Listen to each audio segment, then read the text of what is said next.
Hello, world of YouTube. My name is Pat, and today I want to go ahead and rant for a bit here, and you can go ahead and listen if you want. I don't care.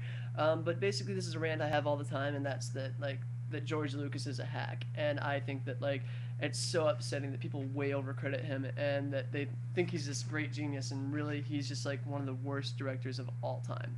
And well, to begin with, Star Wars was just a series.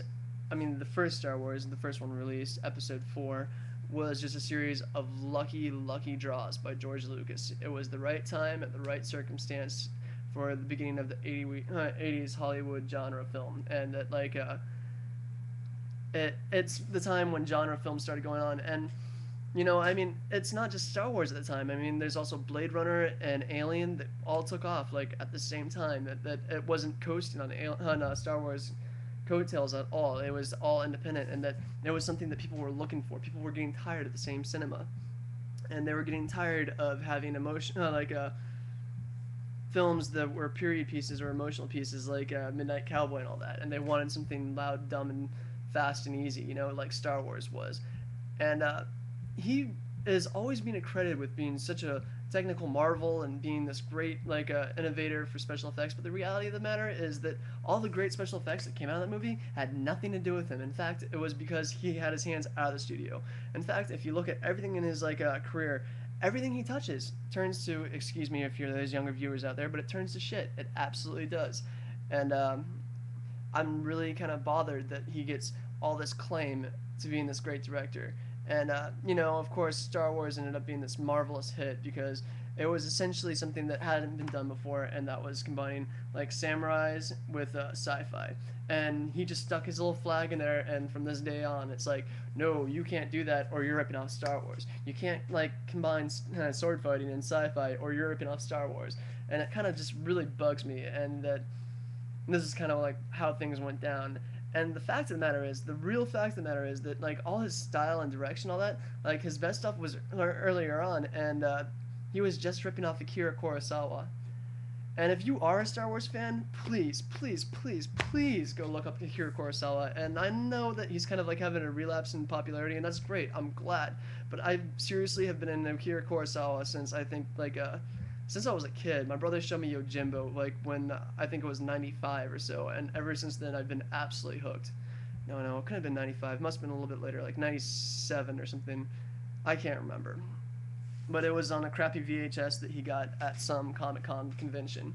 And yeah, ever since then, though, I mean, you compare the two movies, and you can compare it to movies like Ron or Yojimbo or Seven Samurai, and you see that this whole style of acting is just completely ripped, or style of directing, not acting, is completely ripped from Akira Kurosawa, and that's what he's credited for, and that people don't know any better to know that that's all he's doing. And then of course, when they wanted to do episode 5 came along, after 4 was such a hit, the fact of the matter is, George Lucas didn't actually want any part of it, and he fought the studios because he wanted to do his own things. I believe there was a little film out there called Howard the Duck. Anybody remember that? Anyways, but so yeah, he goes along with it, and he's hesitant about it, and he has almost hands off, and he lets everybody do their own thing. And the movie's a brilliant success because it just breaks all the action norms and the cliches. I mean, the hero doesn't get the girlfriend. It's the goofy sidekick Han Solo ends up getting Princess Leia, and then whatchamacallit, it has a dark ending.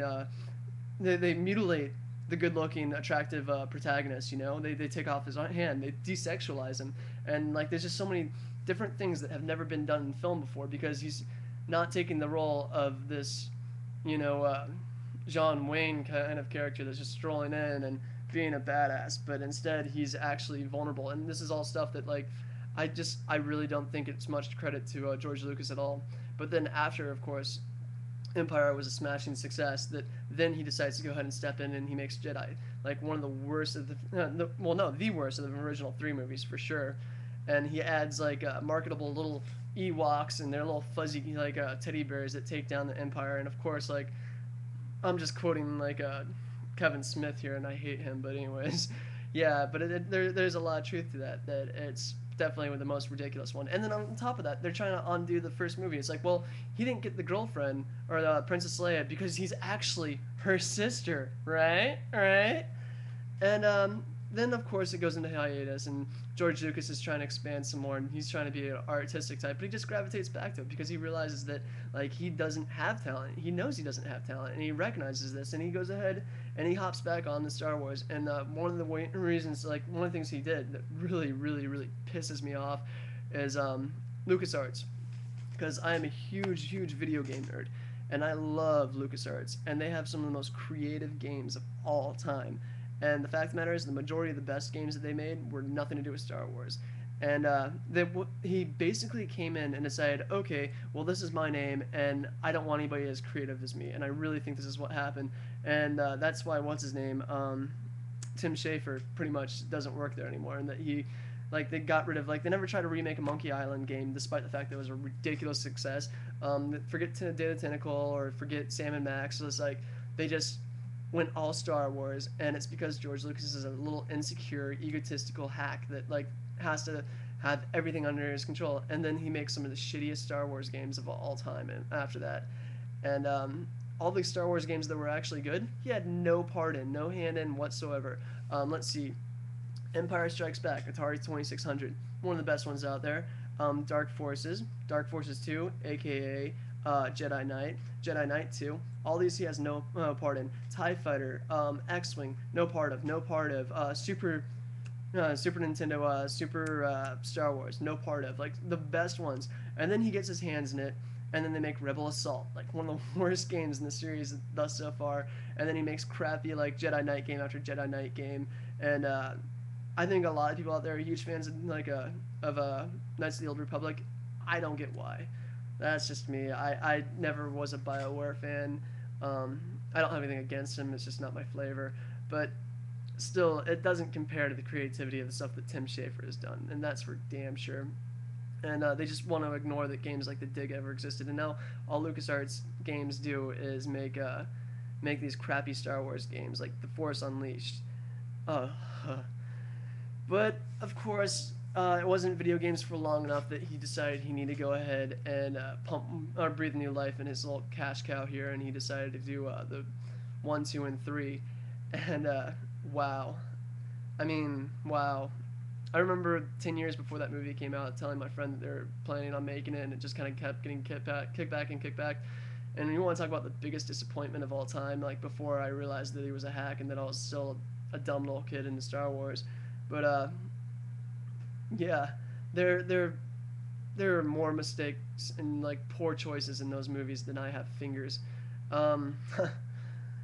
Like, for starters, I mean, I'm not even gonna attack the special effects. I'll hold off to that to be the cherry on this little shit Sunday. But to start with, the story is just completely broken. I mean, it is absolutely broken in all three movies.